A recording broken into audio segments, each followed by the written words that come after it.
ஆலயத்திலே நீ கற்றுக்கொள்ளுகிறது உன் குடும்பத்திலே உன் குடும்பம் செழித்து வர வேண்டும். கல்லூரியிலே படிக்கிற படிப்பு உனக்கு தொழில் ஞானத்தை கொடுக்க வேண்டும்.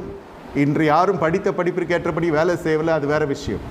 ஆனால் செய்வீர்கள் என்று சொன்னால், அல்லது செய்கிற வேலைக்கு ஏற்றபடி உன் ஞானத்தை பெருக்கிக் கொள்வாய் என்று சொன்னால் உனக்கு சம்பாத்தியம் பெருகும், உனக்கு மேன்மை பெருகும் என்பதற்காக தான் மனுஷன் பிரயாசப்படுகிறான்.